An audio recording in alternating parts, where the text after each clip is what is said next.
Wow, they did it. They showed Sentry. That must mean that there's so much more to this movie than we've seen so far. And actually, when you think about it, we haven't seen very much. This movie comes out relatively soon. It kicks off the summer movie season. I think we've had 2 extensive trailers at this point, and I think we need just one more. I'm curious what you think, but I think we need one more trailer to sell us on the action, that this movie is, cinematic. I talked about in my reaction that this year, all of the Marvel movies actually come from streaming directors. And I think you can kind of see that a little bit in what we've seen so far of the movies. But I have to say, the Beef team that's behind this movie, Beef is incredible. And I'd like to also add that they have one of their episodes is action-packed. So I believe they could deliver something pretty amazing. So don't count them out just yet. And also, I think that clearly they're kind of using a little bit of Dark Avengers here as well. I hope they don't totally ruin that, like the way they did Secret Invasion, adapting that to the MCU. But it's clearly Suicide Squad meets Dark Avengers, and of course, the MCU is putting its own twist on it, as they tend to do. I like this trailer from an emotional standpoint quite a bit. I don't know how it's going to perform box office wise, but I think for comic book fans in particular, it could be something very special, especially if it's as well written as Beef was. And this is perfect for the team from Beef because Beef dealt with a lot of the same elements, villains trying to, people who have done bad things, seeing if maybe they can still go on, if they can, in this case, redeem themselves. And, Bucky is a great person to lead that charge because he's walking the same path as all the characters in this movie. He's just further down it. So I like that quite a bit. Now, we're going to talk about some elements from the comics. Sentry. If you want to go into this movie not knowing anything, I'm just warning you that I'm not going to give you any spoilers for the movie, but I am going to talk about this character, their history in the comics, which you're already starting to see play out in this very trailer. So I just want to give you a heads up. Now, Sentry is a very powerful character, as you can see here already. He flies, and of course, Yelena Belova points out that no one on the Thunderbolts team can fly. So that puts them already at a little bit of a disadvantage. But he really is a little bit like Superman, which also comes out this summer, although this movie will come out first, which is very interesting. And then also Homelander, because Sentry is a complex character. Let's say he's in the comics, he is a hero and villain in one. He's a character that is, it's combined. He has a multiple personality disorder. So he's both. He is both the Sentry and the Void. That I think because this trailer seems very well written, and I know that the Beef team is very good at what they do, they must have had Sentry must have him here for a reason. There must be something about a character who literally embodies being your own worst enemy. And that could, in the hands of this creative team, again, based on how good Beef was, that could be really compelling. I don't know I don't know if Lewis Pullman is the actor to deliver it, but he's the one that we're getting. And he looks a little bit like Anthony Starr as well. That makes me nervous. Speaking of James Gunn, and also from Eternals, they had their own kind of Superman, kind of take on Superman a little bit. So that'll be very interesting. There's a history here with this storyline that they're using here and the Suicide Squad movie. So I want to go into that because I think it's really important in the context of the film. And also it's just interesting. So Gavin O'Connor, when he was coming off of The Accountant, and by the way, The Accountant 2 is coming up very soon. But The Accountant was a movie that we were all very impressed with. I loved that movie. I thought it was very good. And Warner Brothers liked it. They also were very happy with how it turned out.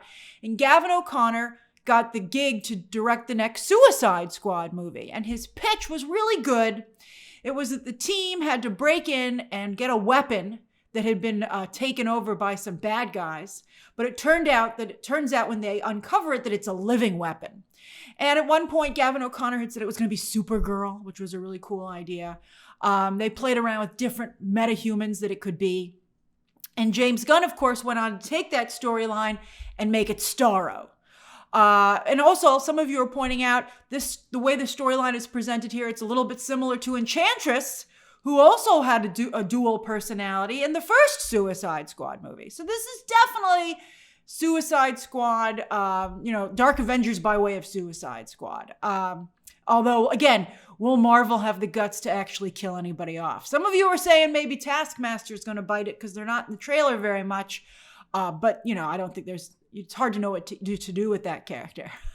So that might be another reason. But yeah. All right. So we're going to go through this. This trailer made me very intrigued. I'm hopeful for the film overall because again, we've actually seen very little of the movie itself. Because there's actually not too much new footage here, but there's just enough for us to be like, I'm excited. All right, so yeah, let's go through this. All right, so we're back in New York City, baby. Kevin Feige had said, we're in New York too much, but we're back. I think obviously because Avengers Tower is a big part of this. So let's see here. So we're starting out, and there's some kind of hearing, which we've been seeing in the news a lot these days. And there's Julia Louis-Dreyfus as Valentina, not even hiding the Tulsi Gabbard comparison, not only from the hair, but right down to the white suit. I'm surprised they would go that far. I had hinted at this in my trailer reaction, and some of you, it's an interesting situation. I don't know if I'd want to get into the political spectrum with this movie, but they're doing it. They're doing it. Tulsi Gabbard, of course, currently on the verge of being confirmed for Director of National Intelligence. I think she's like one vote away from actually being confirmed. So Valentina is here testifying, and she's making the pitch for basically Dark Avengers, her own Avengers team, saying, the Avengers aren't coming to save us, so let me put together my own team. I'm putting together a team. Now, I'm a little distracted that Mr. Wendell Pierce is sitting front and center and I Googled this to check. I was like, is he actually in both of these movies? He's in the new Superman movie as Perry White. I don't know. I think that's very sloppy. It's one thing to be in both the MCU and now the DCU, but at the same summer? That to me is just, it takes me out of it. I would think that it would honestly, I don't know which he filmed first, and obviously Perry White is the much better role, so he should have that. But I'd be like, why is he here? Does it bother you? It bothers me. It bothers me. These movies are supposed to have some integrity. It bothers me a lot. All right. And I really like Wendell Pierce. I want him to get all the gigs, but this is, I think, distracting. So he's doesn't seem too plussed by her presentation. All right, so here we have, obviously, this seems like maybe the third act or the second act. I hope it's not the third act. Maybe it's the middle fight. But this to me is very interesting because they've clearly modeled the building on the left to look like a building right next to Grand Central Station. It looks exactly like that. So it's really throwing me. And also that bridge is even there. So it's really throwing me that on the other side of the street, that's not what's there. So I'm like, did you really recreate that building and that bridge from near Grand Central and yet totally build something? Is that supposed to, I guess maybe that's the ground floor of Avengers Tower? As a New Yorker, again, I'm like, my brain's like, All right, so, but I just, they've done such a good job recreating that other building from real life. I'm like, why? Why not just make it all new buildings? You got the New York City style taxi. I'm good. Now look at that. That's, you can tell that's Louis Pullman's hair. That's clearly his shadow. How do you like that he's in shadow? The Void is a being of shadow. So that's actually pretty interesting. And he's pulling people into their shadow. Oh, Peter Pan ain't got nothing on him. That's some good Disney cross-referencing there. So I actually kind of like that idea, that the Void is the shadow of Sentry. And Peter Pan did have a contentious relationship with his shadow. I mean, I laughed, but I actually thematically like it. So this, I double checked. Sentry has never had this power in the comics to be able to suck people, like, he doesn't, into their own shadows almost, is what it looks like. That is a very cool shot. So look, he's just pulling them. They're not even being so much pulled. Are they? Yeah, I think he like creates a shadow, like a light, and they just become shadows into the ground. That is, the movie doesn't look totally cinematic to me, but visually that is a cool power. All right, so yeah, look at that. Oh, bloop. You go into the ground. You go into the ground. I like it. A totally new power set, but it looks cool. All right. Me and my shadow. All right, so look at that themed water bottle there. So she's like, you gotta let me have my own Avengers. And Bucky's there. He's not liking the way this hearing's going because it looks like she's gonna get confirmed. So what can Bucky do? What can Bucky do? Maybe he's like, I'll put together my own team. Or maybe he's like, I'll work from within the team and do the best I can, from within the organization. So this is great. Now that's the Void. I mean, it's literally a void. So the Void is a giant cloud, and there he is. He's literally a dark cloud hanging over the city. So Bucky's like, you guys are going to help me save the day. And I like that they're like, us? Whoa, I don't remember volunteering for this mission. And Bucky's like, I volunteered you. I like it. I like the reaction. I think it's funny. He's like, what else are you going to do? I think Red Guardian's entertained, but I don't know. I think it's a very relatable reaction, being like, "What now? Is there anybody else that may be available? Are we really down to us?" So they're like, "Not super." So she's like, "None of us can fly, right?" So there's the team. There they are. And even Val is like, not a great group. There's some question as to whether or not this actress is going to be Songbird. But where's Zemo? They're missing a lot of like staples from Thunderbolts. There's Red Guardian. So they've opened fire, and it's U.S. agent. He's like, it's me. Who is that behind her? Is that Bob? Yeah. Maybe Val wants Bob, and so she asks them to go get him. She's like, I need you to run a little errand for me. Pick up Bob. AKA Sentry, AKA Void. So, by the way, people have pointed out that is the exact same, I think, mound of dirt from Don't Worry, Darling. And it's getting a lot of use. Is it? I mean, I think that's pretty funny if it is. And of course, Florence Pugh is in both of those films. She looks great. This is, as I told you, clearly a de facto Black Widow movie. It's a very good one. So yeah, we've got Ghost, we got the whole team. I like this. This is kind of a new shot. This is clearly from her earlier mission for Val. We know from previous movies that she's been working for Val. Doesn't love the situation, but she's doing it anyway. So this is clearly, she rescues a gerbil from here that you see in another shot. So this is all that same thing. But they're not giving up. Now, this shot to me, I think, is interesting because it mimics the Howling Commandos shot. So I guess this is what, like heroes, like the good guys, right? Just throwing it in the face of our Thunderbolts team. They're like, oh, here come the good guys. But I think it's interesting that it's so much like the shot from the from the Howling Commandos shot from the first Captain America movie, but with also the lasers of WandaVision. It would be interesting to kind of highlight that maybe the good guys aren't so good. And, who's really that good? So stop beating yourself up, Thunderbolts. That to me would be very interesting as well. So they're like, Bucky's like, I like this. I like them screaming together. And Bucky, of course, has led the Thunderbolts in the comics. He's wouldn't that be nice? That it was great for him. He really has gone on a redemption arc, and how can he possibly be worthy of Cap's, backing him up all this time and all the sacrifices that Cap made for Bucky? And so I think if Bucky could do it, then the rest of the team should be able to.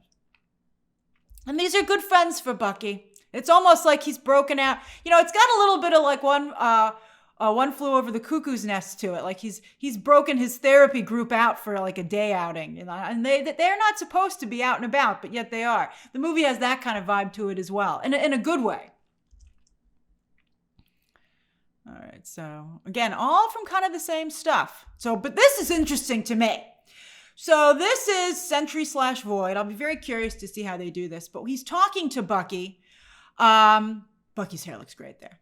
But he's talking to Bucky, and he says, you thought you were going to be like this big hero and super strong, right? But surprise. But to me, what's most interesting is that the voice coming out of this entity has an echo. It's two voices. They're just slightly separated. I mean, that's incredible. What a great choice to have Sentry speak that way, or Bob. I mean, that's a really great, again, wonderful live action choice to have this, this echo, to hear two individuals in there. I think that's a great idea. All right, but something else crazy happened. So there you go. So that obviously they're all like, what did we break out? This is a real problem. Bucky's nervous.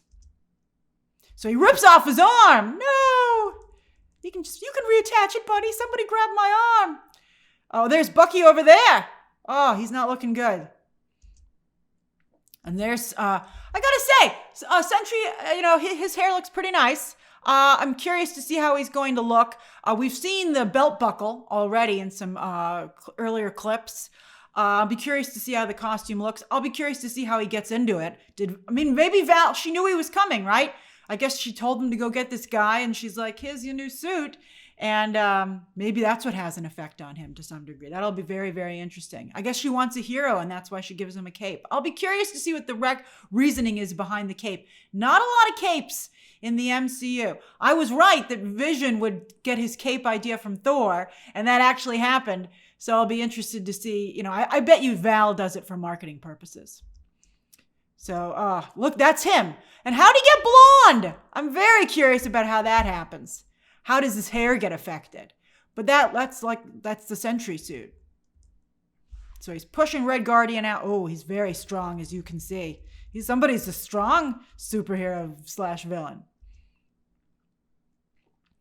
Again, some of you have said, how is the entire team not killed immediately? It'll be interesting to see how they make that realistic. Because nobody here has really superpowers. Yelena and Bucky, right? They have the super soldier. Right? They have super soldier serum. They have super soldier serum. And Ghost, I guess, could just make herself intangible. They're like, this is really bad. They look? Aw, they're such underdogs. I love them. And I love Yelena. She's great. Although I miss her braids. And he, Red Guardian, he is her papa. And he gives her he's like in the field support talk, and it's working. And they're all feeling really down about themselves. They all want to be heroes. And there's Buck. And I think I told you, I think that emotionally this is very strong. Visually, I think it could be a little better. But emotionally, I'm loving what they're doing. I think this is very good. But again, will Marvel have the guts to have any of them make the ultimate sacrifice? So we have a couple of fighting sequences here. So there's Avengers Tower being, as you can see, repurposed for Val and her new whatever initiative she's calling it. Doing Dark Avengers without Norman Osborn is a choice. I guess there may be, that's a choice. So he says, we can be heroes. And we want to be on the Wheaties box. And that's why the poster has Wheaties on it. And so I like that instead of the actors, they do the characters, giving them their chance to shine. We've seen this shot a lot with the hero taking on helicopters. I wonder why that one's just going down already. The Void has like tendrils. We'll see what he does. Maybe he sucked out the pilot. We'll see.